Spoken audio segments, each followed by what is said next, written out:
children, being called their dad, being in a relationship with Brittany Owens, admitting in her interview with the police to living at the Congress Hotel, living at the Hometown Studios, to say that she had been in a relationship and had been getting to know the kids and being with the kids for going on 2 years, and that while all this is happening, she's just standing there watching. Just standing there, not doing anything other than watching Brittany Hall beat Amari. That's what she wants you to believe, and that's simply unbelievable.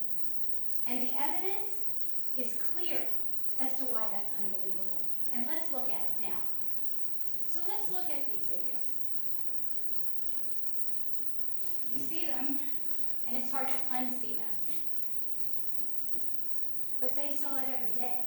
She saw it every day.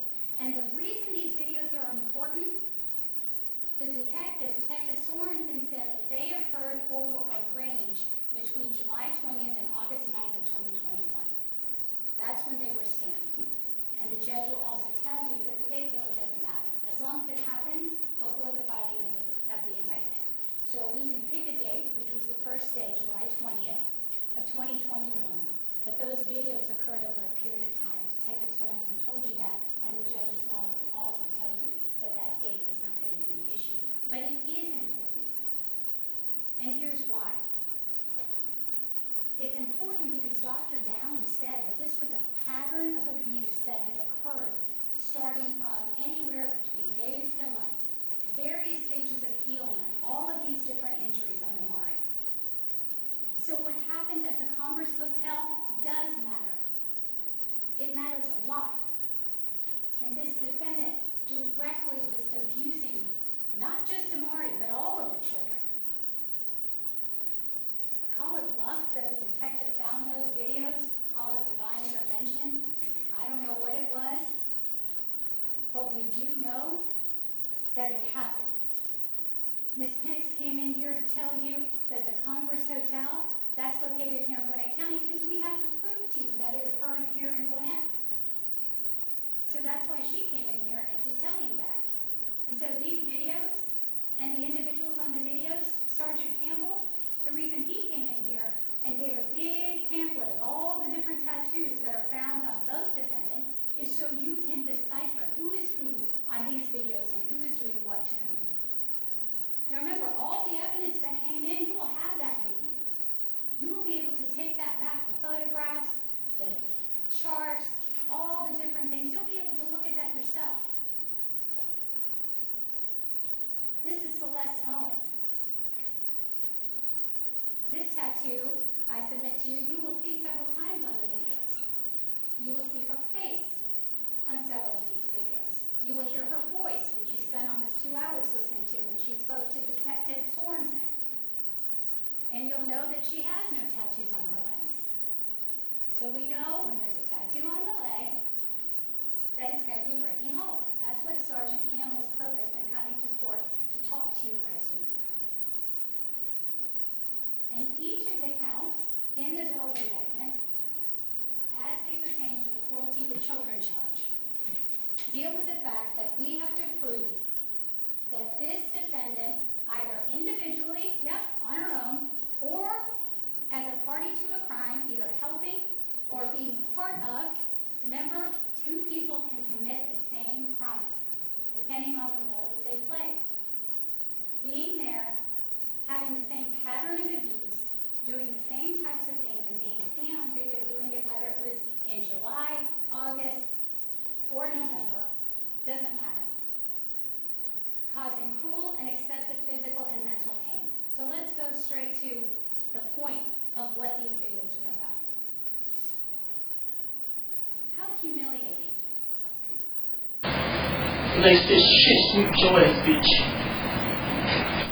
What is it? He is all in front of the choice. As soon as you walk out,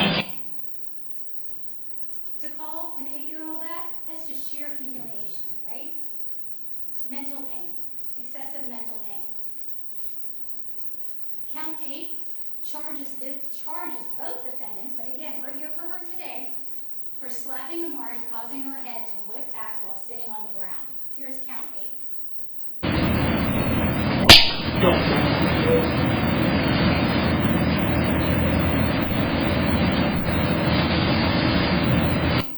Guilty. Count 9. Kicking and striking Jakari while he's blindfolded and laying on the ground. That's the language in each of these counts that you'll get to take back with you. We have to prove that beyond a reasonable doubt. Don't move.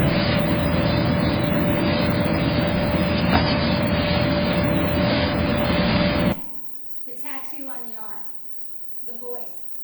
This defendant. Blindfolded children laying on the ground covered in blankets. This is not discipline. This is torture. This is humiliation. This is savage. Count 10. Stomping on Jakari while he's laying on the ground and telling him to go to the bathroom. Again, the language we have to prove beyond a reasonable doubt in count 10 of the indictment.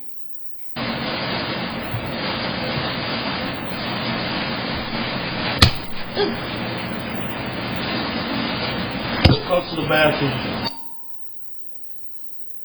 Guilty. And as an aside, remember Dr. Downs talking about Amari's lacerated liver? And how it could be caused by blunt force, flat surface like a foot hitting the floor, getting squeezed between the two. Count 11, kicking and stomping of Jakari while telling him to move over. No tattoos on those legs. The language of count 11. Move over. Put your arm down. Put it down. Go. Guilty. Again, same manner in which Dr. Downs testified Amari's injuries could have occurred. Count 12, striking Jakari repeatedly while he's sitting on the floor wrapped in a sheet. Again, look at Zaire. Blindfolded, staring at the wall with a sheet wrapped around her. She is 6 years old. I know it's not for changing.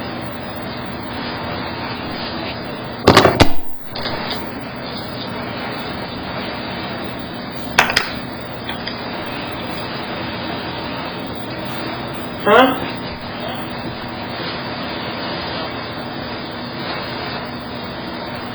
He's finna get smacked. First of all, he's finna get smacked now. I don't know if he's looking at me. Hey, I'm finna handle it. Stop looking. Do you understand me? Keep your eyes to yourself. Do you understand? Stop looking. Stop looking. I smacked earlier for that.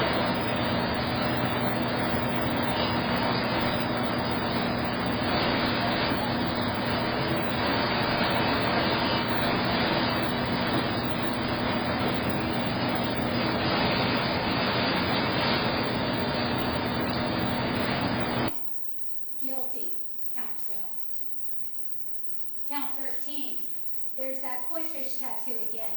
This defendant striking Jakari and stomping on him, just like Amari's lacerated liver, while laying on the ground, shirtless and blindfolded, telling him to go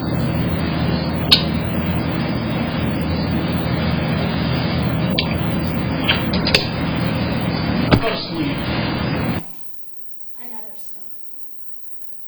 Just like what Dr. Downs said, likely caused a lacerated liver. Count 14, repeatedly striking Jakari on the floor on the back while he's laying on the floor. Again, you don't see these kids sleeping on the bed much, do you?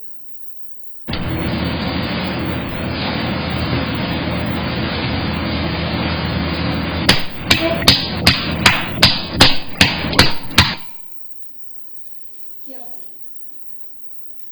Doesn't matter who's doing the slapping. They are parties to the crime, helping together, same manner. Count 15, repeatedly stomping on Jakari while he's laying on his stomach on the floor. Again.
slapping Jakari multiple times while he was standing.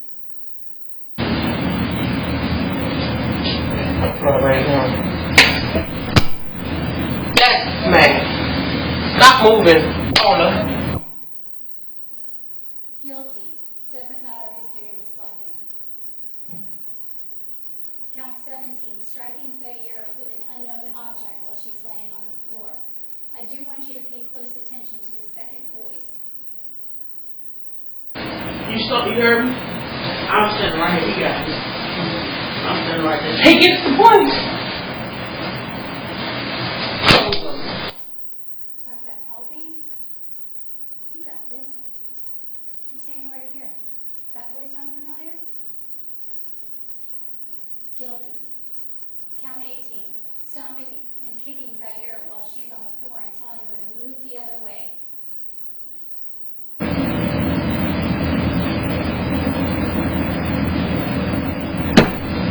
Turn the other way. Guilty. Count 18. Why? Why would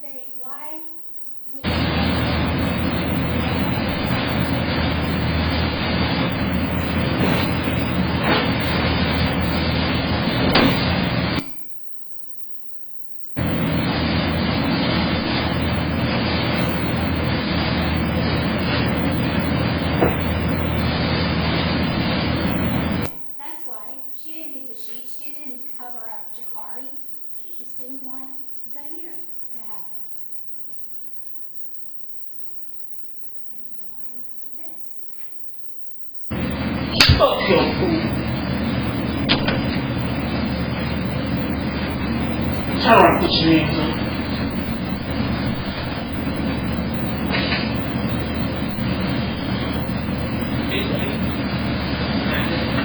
I said swallow the food first, then take another bite because she's dropping mashed potatoes everywhere. And try to scoop it out the carpet with a spoon. Then I said stop. She stopped and finally trying to keep going after I said stop. So I'll slap her stupid ass.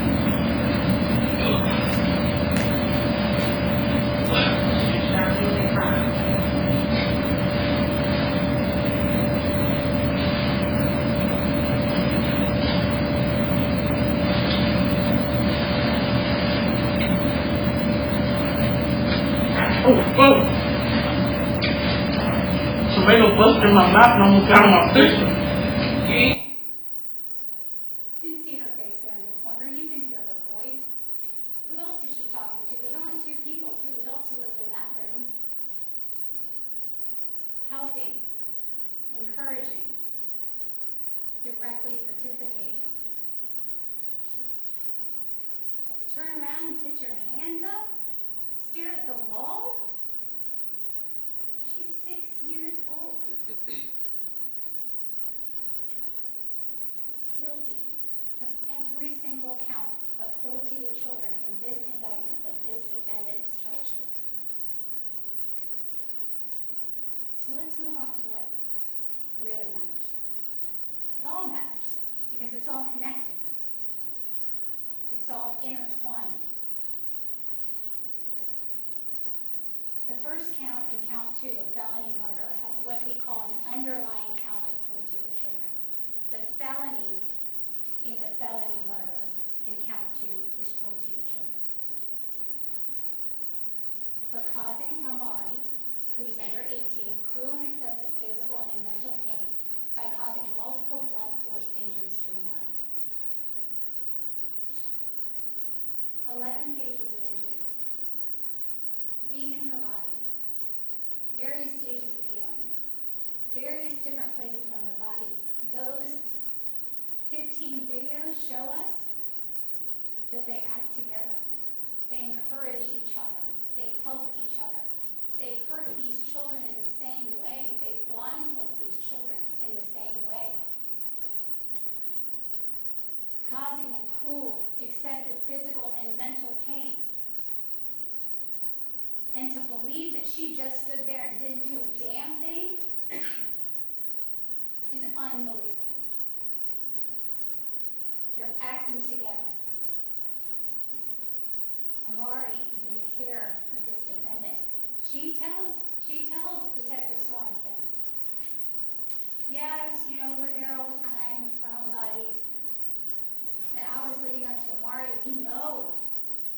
Investigator Wilbanks that this defendant was in the hometown studios. We know that the only time she left, and we contend that this happened on November 19th, because that's why the U-Haul was rented on November 19th. That's why she drove to the area where Amari was dumped.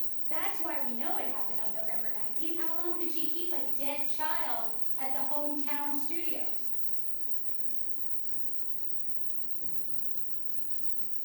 By causing blunt force injuries to Amari, by committing the offense of cruelty to children, she is guilty of felony murder in count 2. She is guilty for causing the death of Amari through committing the act of cruelty to children. Guilty to count 2. Felony murder in count 3 deals with a charge called aggravated battery. There's a lot of charges because a lot of things happen to this little girl. And she commits the offense, and this is the language that you'll find that we have to prove to you, that she commits the offense of aggravated battery by maliciously causing bodily harm to Amari Hall by rendering a member of her body useless, specifically her liver. Now, useless is sort of a legal term. Obviously, when you sever or when you actually lacerate the liver, as Dr. Downs testified, it's no longer usable. In this case, it caused her death. It was one of the things that ultimately caused her death, not the only thing. In other words, the defendant's actions caused Amari to have a lacerated liver, which then ultimately, in relation to all the other things, caused her death. The stomping that you saw in the video, that likely caused it. That is the state's theory, based on what Dr. Downs had said. But again, put together with all the other injuries on that little girl, because that's what she was, a little girl. And it doesn't matter who inflicted it, because her actions, as you saw, helped cause the injury. And if you believe that she could have stopped on that child, hit that child, if you believe she could have lifted her hand to strike that child based on everything that you now know, that she is a party to the crime,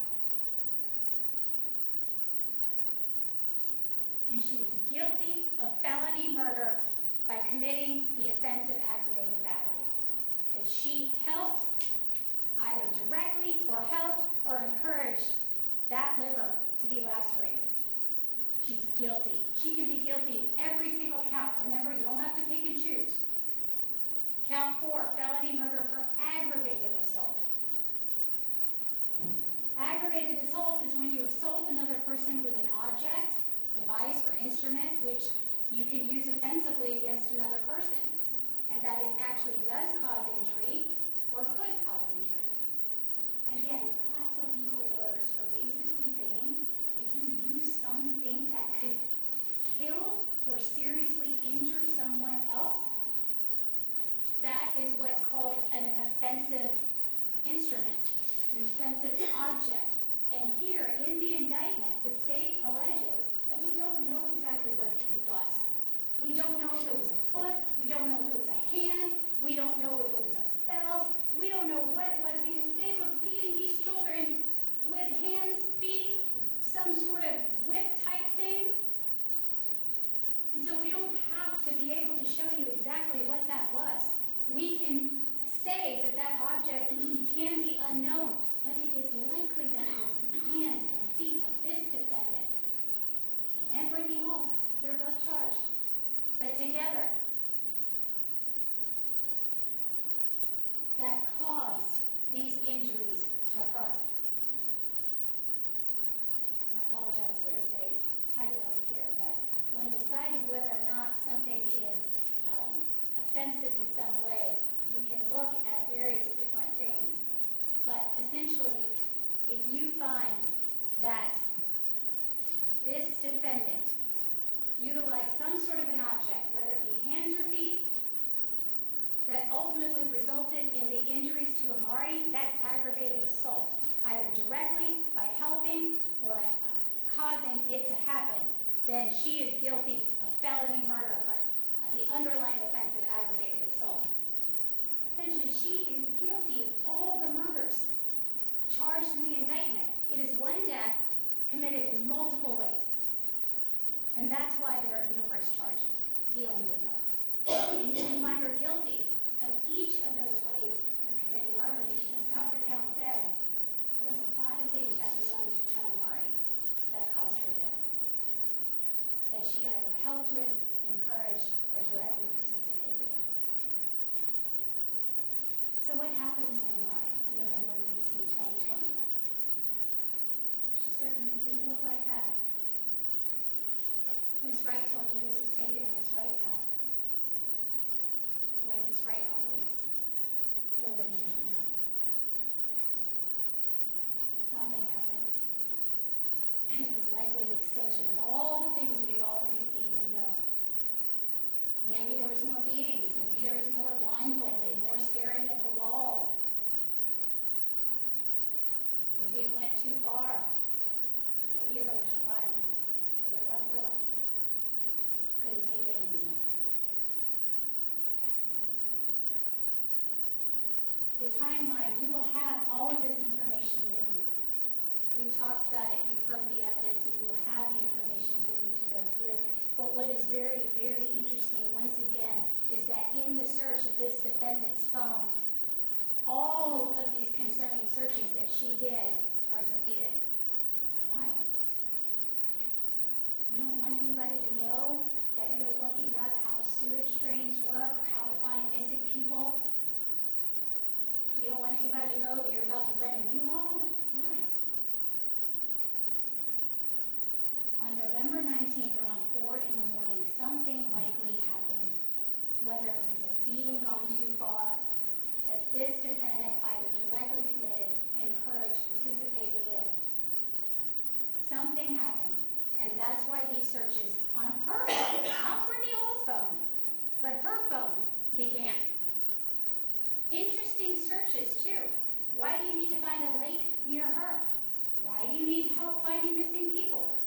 Are you trying to dispose of a body? The state will submit to you that that's what happened. Amari is likely now dead, killed at the hands of this defendant. Now they've got to get rid of her. She's got to get rid of her. So she's got to figure out, well, what can I do? I don't have a car.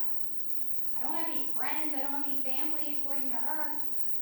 What can I do? Well, I better figure something out. I'll go and search up some great idea. And the searches begin. So she has to delete them in case anybody ever finds them, because they don't look good. Her movements are very telling. And again, you'll have the information. Detective Wilbanks did a fantastic job putting together all of her movements with the known information that we have. We know that on November 19th of 2021, this is why the state contends that Amari was killed on November 19th.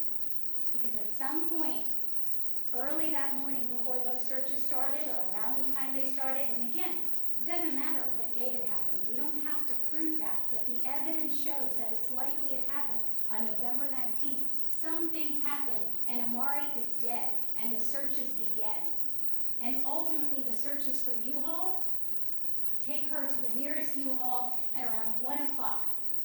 And you know from the surveillance video, where she is clearly seen, you know from the contract that she's put all her information on, you know from Detective Blackburn telling you that he sees the name of Celeste Owens on the caller ID of the U-Haul that she's calling, or someone's calling from that phone. Obviously, it's got to be her. It's her phone.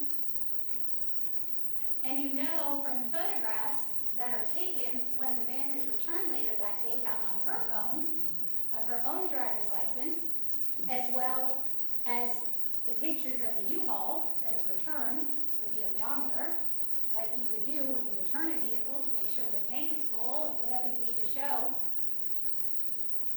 You see her leaving with the van that she has now rented around 1 o'clock in the afternoon, 1:13.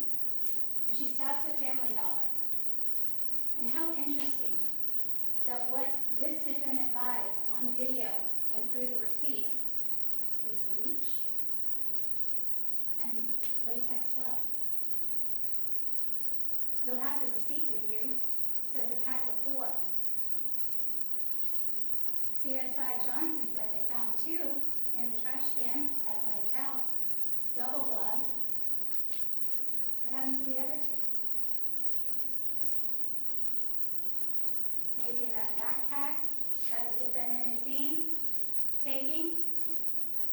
of the U-Haul when she returns it that day, the black backpack, the same one the gun was found in at the hotel search. Leaves the Family Dollar around 1:40 on the 19th and heads back to the hometown studios around 1:55. Again, you'll have all this information with you. And then the video shows her coming back, shows the van coming back. We submit that obviously it's the defendant. She's just left the Family Dollar. She's just rented the van and shows up at the hometown studios and stays there until 5:50 when it gets dark. Why does a person who lives at the extended stay hotel without a car need to rent a U-Haul for 6 hours? Because this defendant is transporting Amari's dead body out of the room. That's why. And coincidentally, right around that same time, as Detective Wilbanks testified, that's when the preferences on the iPhone changed, where the location data is now turned off, so no one can track where she's going in a rented U-Haul for 6 hours on the day Amari is likely murdered. At 5:52, the video surveillance that you viewed with Detective Blackburn shows that the van is moved to a spot closer and backs in closer to room 251. At 5:52, around that time after backing in, the van leaves. I am now telling you the last moments of Amari leaving her home, her funeral procession, as she's being taken out to her final resting place, this defendant. That U-Haul leaves, and on 6:55, about an hour later, no location information, but the flashlight is activated on this defendant's phone. Because as you saw from CSI Jimenez, the area in which Amari's body was dumped was dark. So you might need to see where you're going. And at 6:58, there's a call to Brittany.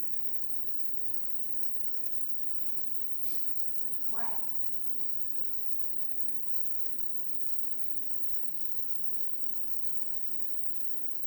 Could it be, hey Brittany, guess what? I just dumped Amari, we're good. Headed back. I don't know. Maybe. Interesting timing.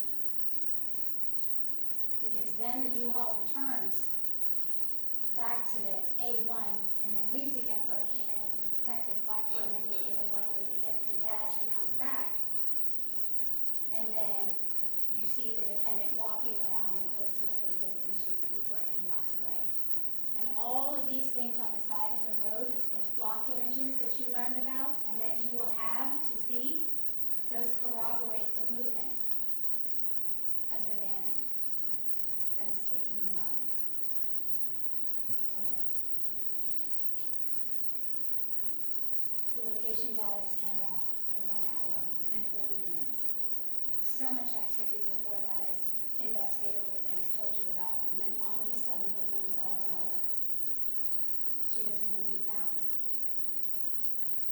But she has to have a phone, because how's she going to get an Uber back?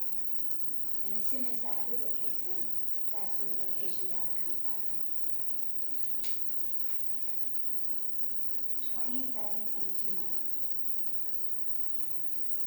Detective Blackburn told you that's how far it is from U-Haul to Hometown Studios to Amari's makeshift grave and back to U-Haul. The mileage that the U-Haul contract that you will have will show was driven by this defendant. She was behind the wheel of that U-Haul.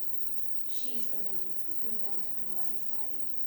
Took 2 people to kill her, took 2 people to cover it up, and 1 person to dump it. She's guilty of count 19. death of Amari, which hindered the officer's ability to figure out whether or not she was unlawfully guilty by those actions of count 19. Zaire, who the only happy part about this story is watching her walk in. She lived to tell. She was Amari's voice as much as she could. She came into this room to look at 14 strangers and a whole bunch of other people in this courtroom to be questioned by one of the most experienced defense attorneys in this jurisdiction. And for the first time in 3 years, she saw this woman. Had to be 20 feet away from her for the first time. That's one brave little girl. And what she tells you is that she ate bread. She tells you she looked at the wall, and we know she did. There were no toys, not in the search of the room, not when the officers got there, no books, no homeschooling. There's nothing going on. They were getting beat and staring at the wall and blindfolded when they weren't. Slept on the floor, no pillows. We saw it. And what she told you was that Amari was put into a container with a lid by this defendant and put into the trunk of a car taken to the hospital for bad kids. And that's corroborated by seeing the U-Haul. Why do you need to rent a U-Haul? They know they don't have a car. Zaire knew that. Amari's in a container being put in the back of a car in the trunk. That's corroborated by the fact that she had to rent a U-Haul to put Amari in the back to take her away.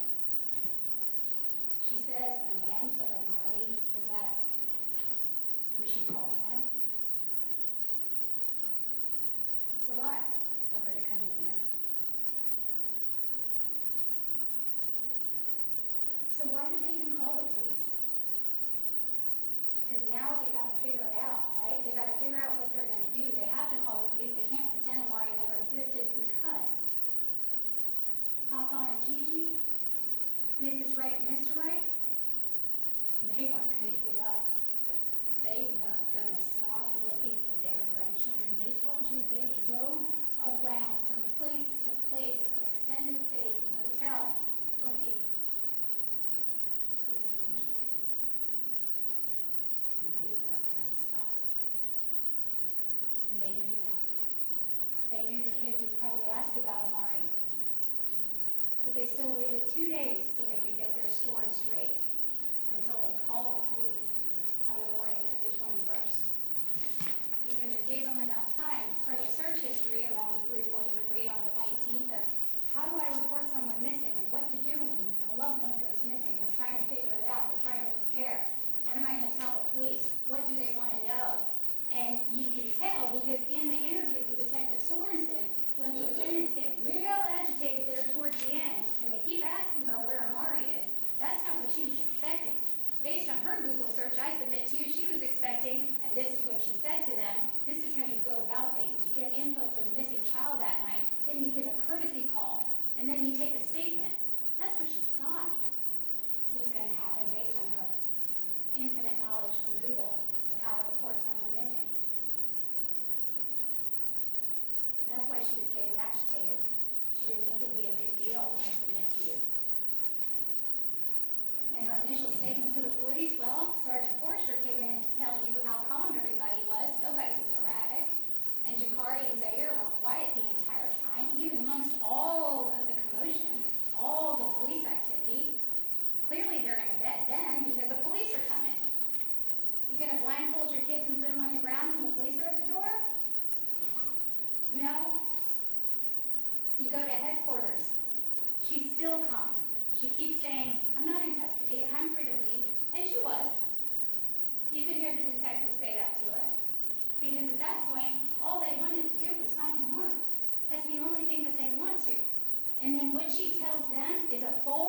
biggest lie. She says, I didn't go anywhere November 19th.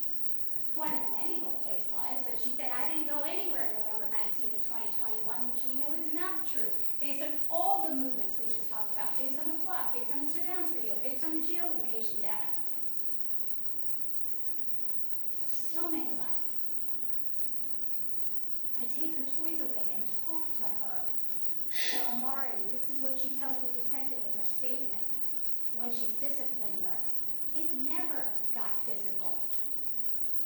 She would not hit the children. These are the things that she's saying in her statement to the police. She doesn't know how the bruises got there when questioned about Zaire and Jakari's bruises there at the police department. Then eventually she says, sometimes I gave her a licking talking about Zaire, but she classifies that as a pop on the hand.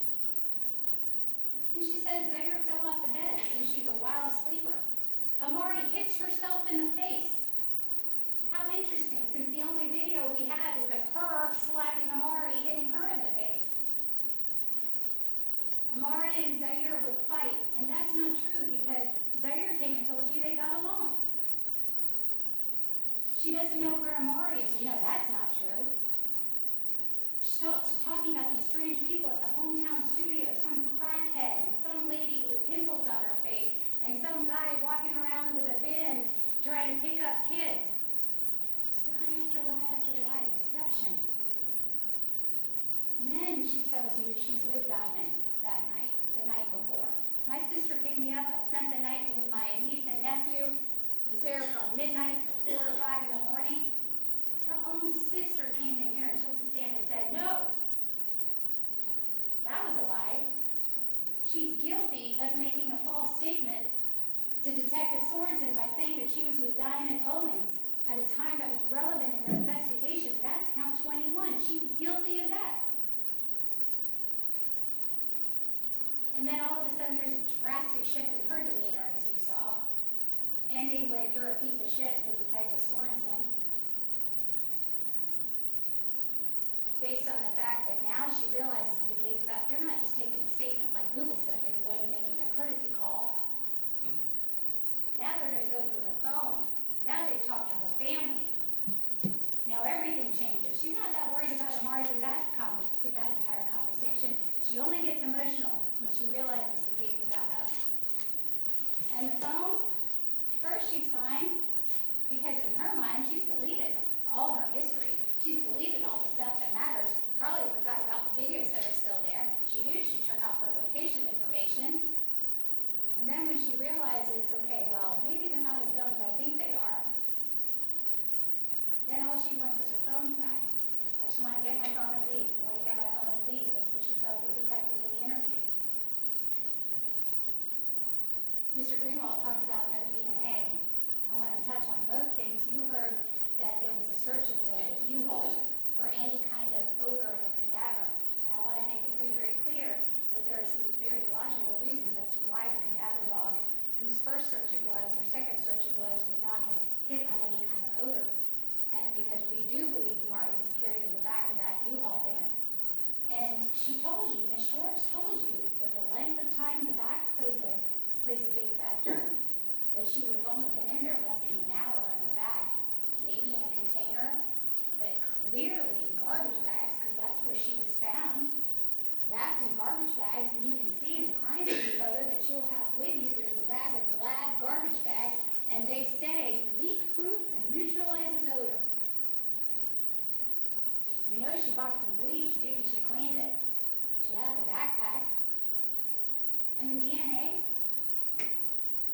You're right, the DNA wasn't tested because there wasn't anything to show. The DNA would show who was in the room. We knew who was in the room. We knew it was all 4 of them.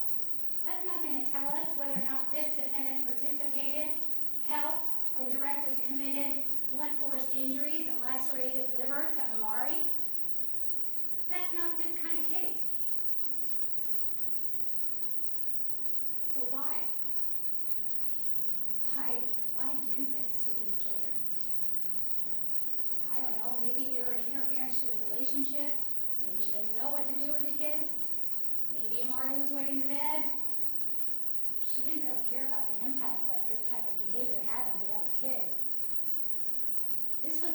discipline. This wasn't anger. This was control. This was torture. These kids weren't doing anything. You saw in these videos, they're sitting there quietly. They're getting beat. Nothing that causes some or anything like this to happen to them. We don't need to prove motive, the judge will tell you. But there is no reason, which is what makes it so much worse. And this was intentional. I want to point out something that is very relevant. The reason that we put in the weight of this defendant and the weight of Brittany Hall is to show the discrepancy in size. Now, this defendant said she weighed 231 pounds at the time. We saw the video. Sergeant Campbell said that's based on the honor system. Even at its best case scenario, she really was only 231 pounds. Amari was 54. And Zaire and Jakari were likely less than that. That kind of force, that kind of weight on top of those children, and Amari was already weak.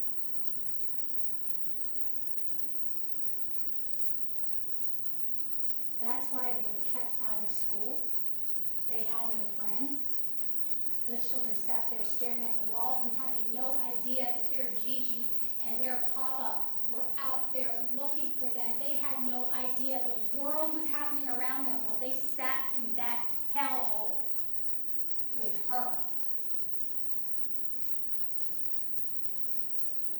You saw the injuries on Zaire the night that the police brought them to headquarters. Look at her little extended belly. Her face. Remember Dr. Downs talking about the scars and the various different things on Amari? The scabs, various stages of healing. Same thing with Jakari. Those defensive wounds that Amari had on her arms. That's Jakari. His back, his hand, his extended belly. Randy Work said that in his experience with special victims, that's usually associated with not getting enough food. And this was purposeful. It was purposeful because she deprived them of food. There was plenty of food in that little hotel room. She was eating it. So was Brittany Hall. There was food everywhere in that hotel room, except for Amari, Jakari, and Zaire. Battered child syndrome, based on Dr. Downs' testimony, indicates there were so many different, multiple fractures that were caused over a period of time, different places throughout the body, weakened her body, along with the fact Amari's body, without having any food, she weighed less than the 5th percentile, no muscle development. Again, doesn't matter who caused the fatal blow, doesn't matter the blood force injuries, we talked about those. We talked about the binding on the legs.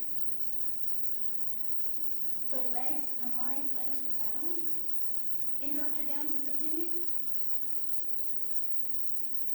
Her mouth, the injury that likely Dr. Downs sees with slapping Amari, wasn't one place on her body that was not hurt. She tried to defend herself, probably. That's what Dr. Downs said. Injuries on her little arms, because they were little.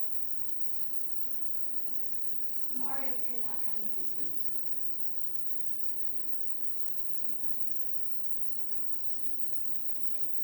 Her body spoke for her. The internal injuries go on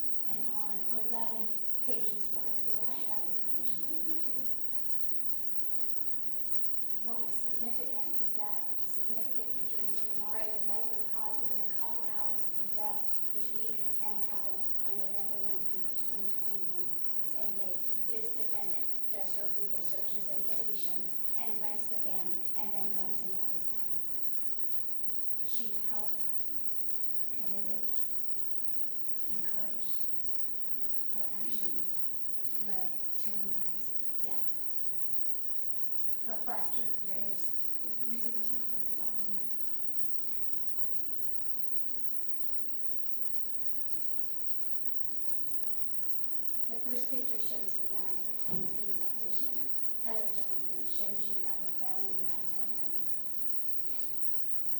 You'll have those photographs with you, and you can see the diamond pattern on those bags. And ironically, when Amari is dumped in those bags, it's the same pattern. Because those bags came from this defendant, came from that room, November 19th, 2021. That's the bleach in the room. That's the latex glove. Crumpled up, doubled up inside the cup, next to the cigarette, which ironically this defendant, according to the receipt, did buy some cigarettes too, or smoked cigarettes. And the worst part of all of this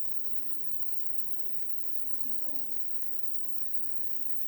Dr. Down said that if they had cared enough to take Amari to get help, she would have survived. She would have survived.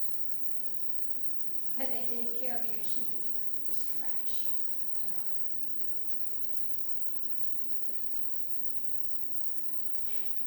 Amari is a vibrant little girl. That's what Miss White said. She knew her. She lived with her. She was her Gigi. Said she was respectful. She loved to dress up. She loved to cook. She let her crack an egg in the cornbread. Amari will always be 8 years old.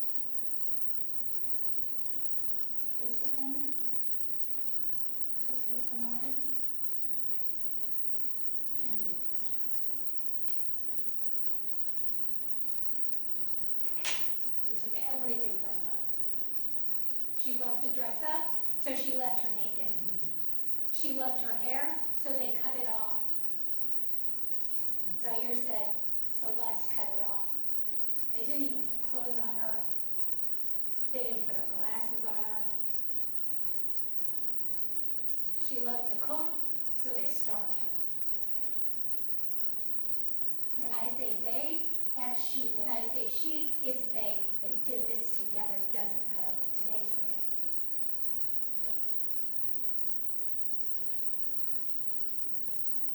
She treated her like trash. But Amari Hall was anything but trash. She was a little girl. A little girl who didn't have anywhere else to go in her mind. And she killed her. Ladies and gentlemen, the standards that we set for this community, the community that each of you have said you have chosen to live in, raise your children in, buy your homes in, work in. This community, the standards that are set in this community, what is acceptable and what is not acceptable in this community, it is not set by this honorable court or the district attorney's office or the Gwinnett County Police Department. It is set by all of you, each and every one of you, who in this moment in time will make one of the most important decisions that you will ever make within these hallowed halls of justice. Because today, the power shifts. This woman had the power over Amari for a long time, but today it shifts. It shifts here to you. The Gwinnett County Police Department knocked on every single door of the hometown studios looking for Amari. There is one door left, and that's this door. Right here. That leads into courtroom 204. That leads to you. Today,